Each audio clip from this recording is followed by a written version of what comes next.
रानी महल में जिस प्रकार से आप देख रहे हैं कि ये पंडित जी भी बताएंगे, पर यह देखने वाली बात यह है कि अब मैं जिस भी मंदिर में जा रहा हूँ, ये जो बट के वृक्ष है ये अपने आप निकल रहे हैं जहाँ जहाँ यहाँ पर देवता का निवास है।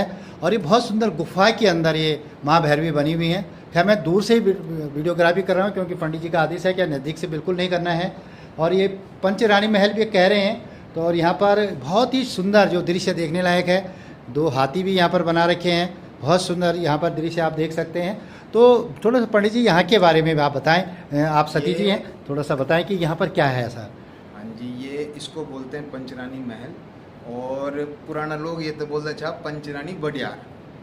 तब पंचरानी वडियार का मतलब कि यहाँ पे 5 रानियाँ किसी समय पे 500-600 साल पूर्व।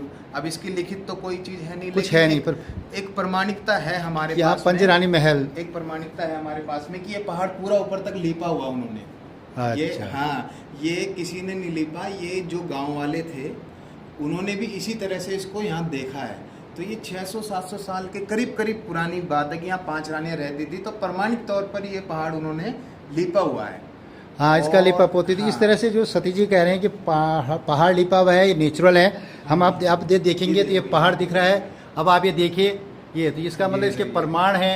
देखिए मिट्टी लगी हुई है इस पर, इसके प्रमाण है। भले कुछ भी और प्रमाण लोग कह सकते हैं, लेकिन ये कहते हैं कि इसके प्रमाण है। देखो कैसी गुफा बनी हुई है और ये नेचुरल है, किसी ने नहीं बनाई है, किसी ने नहीं बनाई है। इसके अंदर माँ भैरवी का मंदिर है, तो ये गुफा की कटिंग आप देख सकते हैं। तो बहुत सुंदर इस तरह से हमें पंडित जी ने यहाँ के बारे में बताया। अब हम आपको अगले पड़ाव में ले चलते हैं उसके बाद, क्योंकि हम आपको ये जो वीडियो दिखा रहे हैं ये दर्शकों के लिए इसलिए भी है कि हमने आपको शुरू से लेकर अंत तक हमने यहाँ क्या क्या देखा, या जहाँ तक मैं पैदल जा सकूँ। हो सकता है कुछ मेरे से छूट भी जाए, ये मैं नहीं कह सकता, लेकिन फिर भी बहुत ही सुंदर और भ्रमण करने के लिए बहुत सुंदर स्थान है। ये तंत्रपीठ में आप आइए और दर्शन करें। मैं अगले पड़ाव पर आपको फिर मिलता हूँ। आप ये देख सकते हैं कि यहाँ पर भी बट वृक्ष है और यहाँ पर भी है। और ये आप देखिए कि ये कैसे गुफा है। अब देख, यहाँ पर पंडित जी हमारे साथ में हैं। ये गुफा थोड़ी सी है पर देखने लायक है। यहाँ पे पूजा होती है इस गुफा की। आप ये देख सकते हैं कैसी गुफा है, पूरे हम गुफा के अंदर में हैं। और पंडित जी बताएंगे इसके बारे में क्या है। पंडित थोड़ा आप बताएं। ये सती जी, अष्टविनायक गर्भ गुफा है। अष्टविनायक गर्भ गुफा। जिस तरह से आपने महाकाल के मंदिर में 6 विनायक हैं, उसी तरह से यहाँ 64 भैरवों के मंदिर में अष्टविनायक जी विराजमान है। ये गुफा, इस गुफा का जब जीर्णोद्धार हो रहा था, जब यहाँ पे निर्माण उन्नति का कार्य हो रहा था, तो उस समय पे इसके स्वप्न पौड़ी में किसी एक गणमान्य व्यक्ति को हुए थे। इसके स्वप्न हुए थे, स्वप्न में गए थे, क्योंकि यहाँ पर जो पुजारी जी हैं उनके पास इतना मतलब साधन नहीं था कि वो इस गुफा का आगे कार्य करवा पाते। बस ये गुफा यहाँ पर, ये थोड़ा सा मिट्टी कारण ये बंद थी, वहाँ पीछे से खुली हुई थी ना ये। हाँ, यहाँ पे मिट्टी लग गई, ये बंद थी, तो इसको मिट्टी करके ये यहाँ अंदर से तोड़ा गया।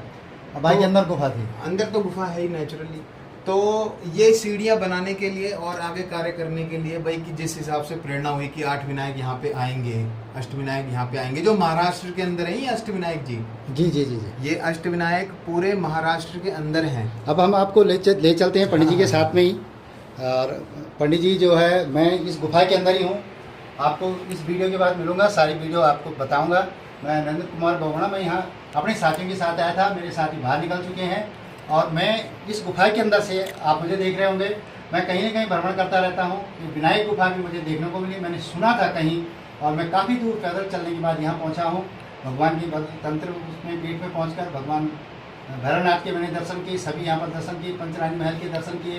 यहाँ गाँव तो मैं तो नहीं जा पा रहा हूँ, कह रहे हैं कि यहाँ पर गाँव वालों ने एक शिवालय है और वहाँ पर बद्रीनाथ का एक मंदिर बना हुआ है। पर मैं इस गुफा से आगे चलता हूँ, आप देखें। और गुफा के साथ साथ में हम भी चल रहे हैं, तो आप ये देख सकते हैं कि मैं अभी इस गुफा में हूँ और ऐसे करके मैं निकल रहा हूँ। तो ये गुफा आसान है, वैसे इतना कठिन नहीं है और ज़्यादा दूर तक तो नहीं है, लेकिन आप ये देख सकते हैं मुझको कि मैं कहाँ गुफा से आराम से निकल रहा हूँ। और यहाँ सीढ़ियाँ लगी हुई हैं, अच्छा बना हुआ है। नेचुरल गुफा बता रहे हैं पंडित जी, अपने आप ही बनी हुई थी। और ये मैं गुफा के मुहाने पर पहुँच गया हूँ, यहाँ मैं बाहर आ गया हूँ। तो मैं फिर आपको मिलता हूँ कुछ और नई वीडियो के साथ में। और ये कहूँ मैं कि रुद्रप्रयाग डिस्ट्रिक्ट में ही पड़ता है निरवाली गांव, और हम रास्ते में हैं। तो आप यहाँ देख सकते हैं जैसे आम के पेड़, चीड़ का ये बहुत बड़ा जंगल है। ये चारों तरफ से यहाँ जंगल ही जंगल है। यहाँ पीपल का पेड़, बहुत पुराना पेड़। आप ये देखिए घास का मैदान दिखाई दे रहा है और कितना सुंदर, और ये बिल्कुल समतल स्थान है।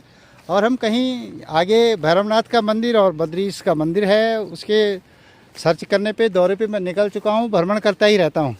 तो मैं आज आपको दिखाने जा रहा था कि ये क्षेत्र इतना वीरान क्यों है, जबकि यहाँ ज़मीन, जंगल सब कुछ प्रचुर मात्रा में है।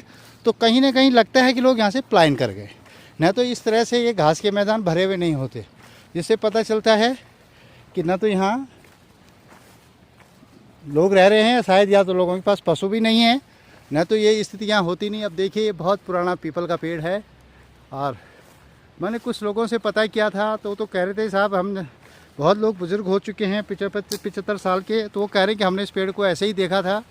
तो ये आप देख सकते हैं कि ये बहुत पुराना वृक्ष है पीपल का, जबकि इसकी एक टहनी ये नीचे गिरी हुई है, फिर उसमें पीपल फिर भी हरा ही है, बहुत बड़ी टहनी गिर चुकी है उसकी, क्योंकि काफ़ी पुराना पेड़ है। तो मुझे तो लगता है कि ये कम से कम 1500 साल पुराना पेड़ तो होगा ही। फिर इस क्षेत्र में देखो कितना समतल, कई किलोमीटर तक ये मैदान बिल्कुल बना हुआ है। आखिर ये तो बहुत अच्छी जगह है। यहाँ तो अगर कोई कहे तो यहाँ तो आवासीय कॉलोनियाँ, कार्यालय भी बसाए जा सकते हैं। बहुत ही सुंदर स्थान और बहुत ही रमणीक स्थान है। तो ये आम के कितने पुराने पेड़ हैं, बहुत बड़े बड़े पेड़ आप देख रहे होंगे ये, और घास का पूरा मैदान, पेड़, तिमले बहुत ज़्यादा यहाँ पर, बट वृक्ष, ये बट वृक्ष भी है, अब बरगद का पेड़ यहाँ पर बहुत सुंदर। और ये देखिए, ये आम के कितने बड़े बड़े पेड़ हैं, चीड़ के जंगल के साथ साथ में बहुत पुराने आम के पेड़ हैं। तो बहुत ही सुंदर और रमणीक स्थान है ये यहाँ। और अगर ये कुछ नहीं तो ये कम से कम 500-1000 मीटर का तो यहाँ पर जो है, कुछ नहीं तो फुटबॉल का मैदान, कोई खेल का मैदान या कुछ बनाया जा सकता है। वैसे बहुत सुंदर और रमणीक स्थान है ये, चारों तरफ से हरियाली, जंगलों से घिरा हुआ बहुत ही सुंदर स्थान।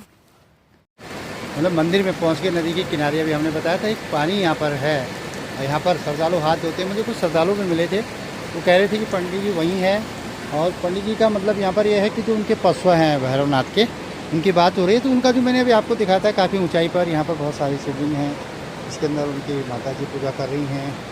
तो और ये देख सकते हैं कि किस प्रकार के यहाँ कटीले खजूर की तरह एक पेड़ हैं। तो ये हमारे यहाँ इनको खैर खजूर नहीं कहते हैं, तो लेकिन ये कटीले वृक्ष इसके नीचे। और ये रास्ता मैं आपको दिखा रहा हूँ। तो कह रहे थे कि पंडित जी यहीं हैं। अभी देखो मंदिर के अंदर पहुँचता हूँ, हैं या जो आगे ऊपर मैंने दिखाया वो उनका निवास स्थान है, कह रही हैं माता जी। और बरसात में खासकर नदी जब उफान पे होती है तो यहाँ ऊपर तक जो क्षेत्र में दिखा रहा हूँ, यहाँ तक पानी आ जाता है। तो काफ़ी आगे ऊंचाई पर हैं, ये आप देख सकते हैं, काफ़ी ऊंचाई पे लोग रहते हैं। और मैं मंदिर के रास्ते की तरफ ही चल रहा हूँ। आखिरकार ये भी देखूँगा कि मंदिर में क्या है। आपको फिर यहाँ पर जो पंडित जी हैं उनसे हम बात करेंगे। अभी तक तो काफ़ी श्रद्धालु थे, रास्ते में मिले थे, वो चले गए शायद पंडित जी कमरे पे। तो फिर भी एक साथी गए हमारे बुलाने के लिए। तो इस तरह से ये मंदिर, यहाँ पर एक मनोकामना ये वृक्ष बताते हैं, लिखा हुआ है कि मनोकामना वृक्ष है। यहाँ पर ये दान पात्र है, यहाँ पर शायद पंडित जी बैठते हैं, ये भगवान जी हैं, शायद वो ढके हुए होंगे भगवान, पर यही मंदिर है। अभी पंडित जी पूजा करेंगे, जब बैठेंगे हम तो तब शायद खोलेंगे। बाकी इस तरह से ये मंदिर बहुत ही सुंदर और बहुत ही रमणीक सजावट में है। ऐसा देखने को बहुत कम मिलता है, श्रद्धालुओं को यहाँ आना चाहिए। मैं अभी नीचे से भी दिखा रहा था, ये पेड़ देखिए। हमारे अगर बात करें उत्तराखंड की भाषा में, खासकर ये गढ़वाल की भाषा में, तो इनको हम कहते हैं खजरा। तो एनी हाउ, और ये दिखाई दे रहे हैं इन पे ये फल जैसे देख रहे होंगे आप, ये फल की तरह है। ये काफ़ी कांटा है इनके बीच में, डर भी लग रहा है इनको पकड़ने में। तो ये आप देख रहे होंगे, ये इनको फल लगते हैं, फिर तो इन फलों को भी खाते हैं। और जो ये आपको ये कांटेदार ये टहनियाँ दिख रही हैं, ये इनको काटते हैं ऊपर से, तो इनको जानवर खाते हैं। बहुत ही अच्छा पौष्टिक आहार पशुओं के लिए ये है। और ये देखिए आप चट्टान कैसी है, पत्थर, इसके नीचे ये मंदिर है और काफ़ी पुराना बताते हैं, पता नहीं इस ज़माने से है, सदियों से कह रहे हैं। कहते हैं कि जब उत्तराखंड की भूमि तो देवताओं की भूमि है, तो कब से यहाँ भगवान भैरवनाथ विराजमान हैं तो मुझे भी नहीं मालूम। लेकिन मैंने आपको मंदिर के दर्शन करा दिए। यदि यहाँ के पंडित जी इंटरव्यू अपना देंगे, कुछ बताएंगे, तो वो मैं आपको बता दूंगा।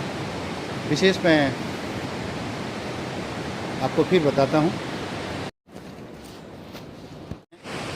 कि एकदम पैदल आते आते हम एकदम नदी के किनारे पहुँच गए और मंदिर में हम पहुँचने ही वाले हैं। तो इसका मतलब ये है कि मंदिर काफ़ी दूर है वास्तव में। और अब ये आप देख सकते हैं अलकनंदा नदी है, बिल्कुल नदी के किनारे। नदी मतलब ये लग रहा है, यहाँ देख कर ये देखिए आप, ये रेत कहाँ तक है, किसका मतलब मंदिर तक भी पानी पहुँच जाता है, बिल्कुल सटा हुआ।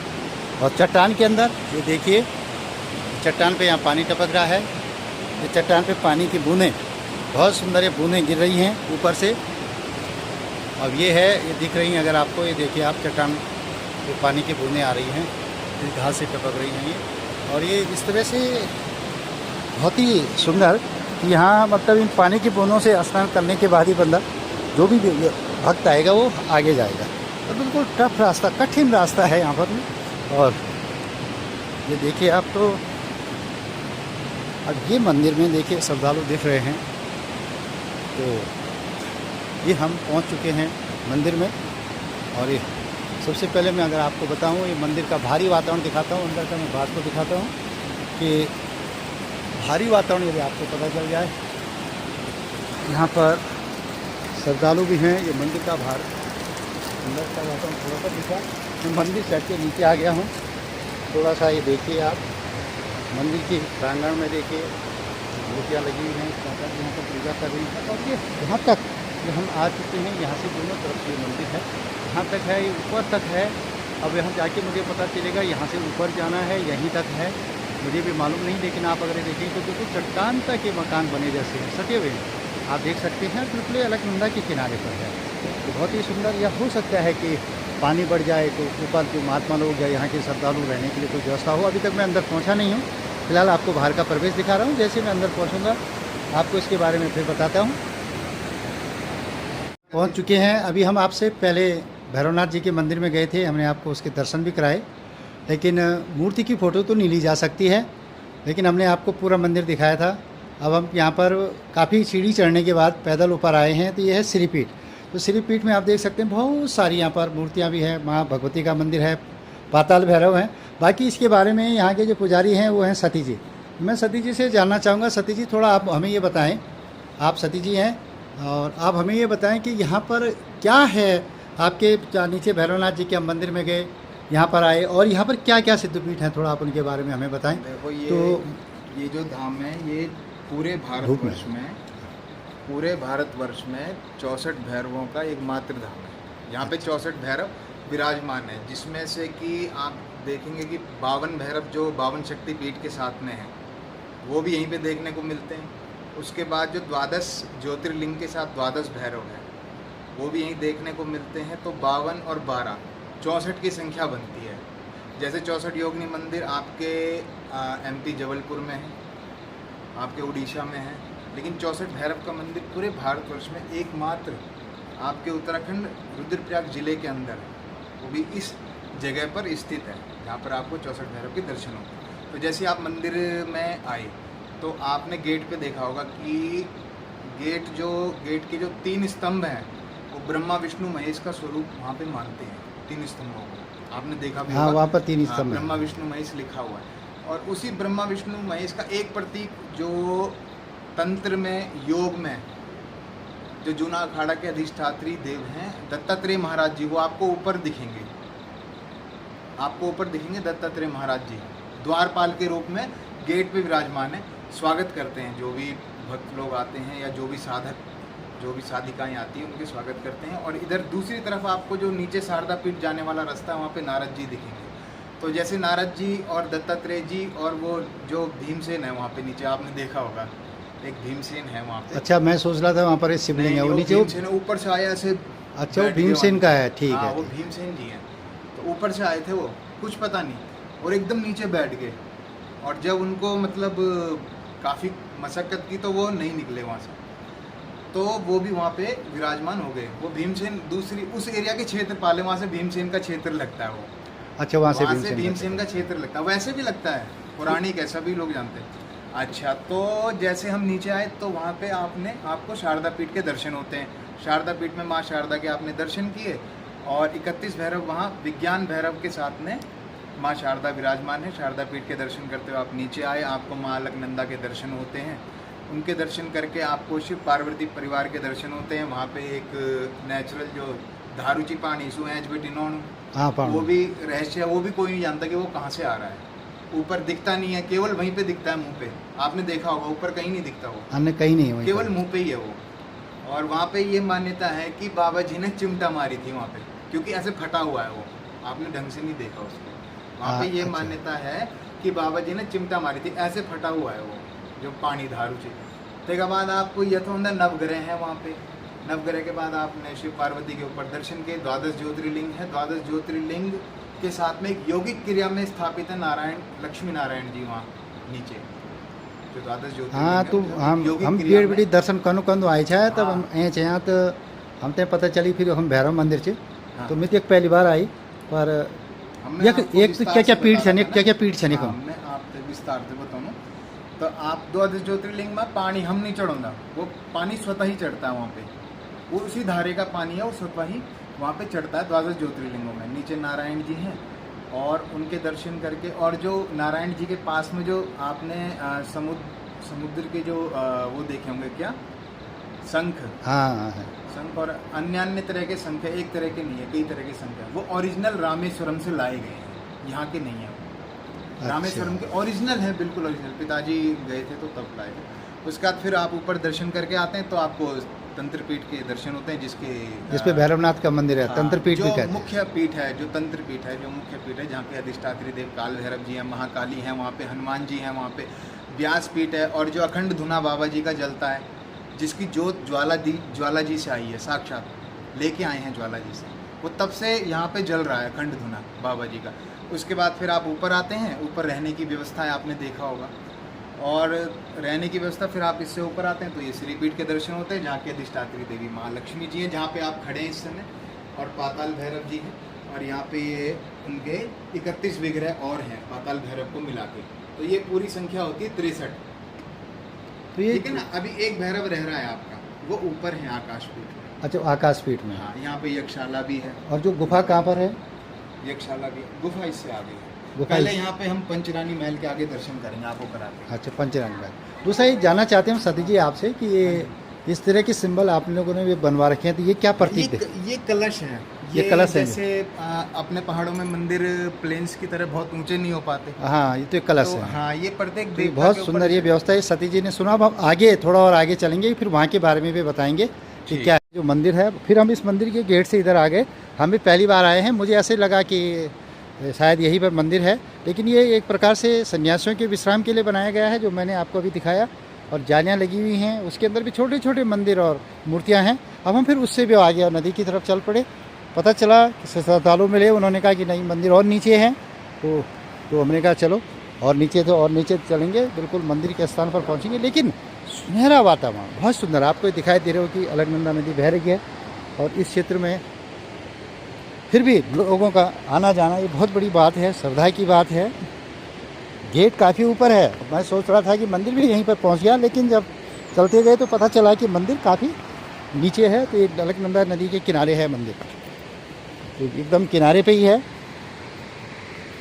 वहाँ कुछ लोगों के लिए निवास के लिए भी बनाया गया है, ऐसा कहना है इनका, लेकिन ऊपर से तो लगभग मुझे खुला ही लग रहा है। अब ये इस तरह से लाइट भी है यहाँ पर, ये देख सकते हैं आपकी लाइन भी आ रही है। और बहुत ही घना क्षेत्र ये, झाड़ियों से, बड़े बड़े पेड़ों से ये भरा हुआ है। आप देखें तो किस तरह से है, ये भी पता नहीं चल रहा है यहाँ आगे रास्ता भी होगा, जबकि यहाँ पर रास्ता पक्का बनाया हुआ है, लेकिन देखने से लगता है कि यहाँ रास्ता भी होगा, ऐसा कुछ पता नहीं चलता है। सीढ़ियाँ इस तरह से उतर कर आना है, तो कभी भी समय लगे तो आप ज़रूर ऐसे रमणीक स्थानों का भ्रमण करें।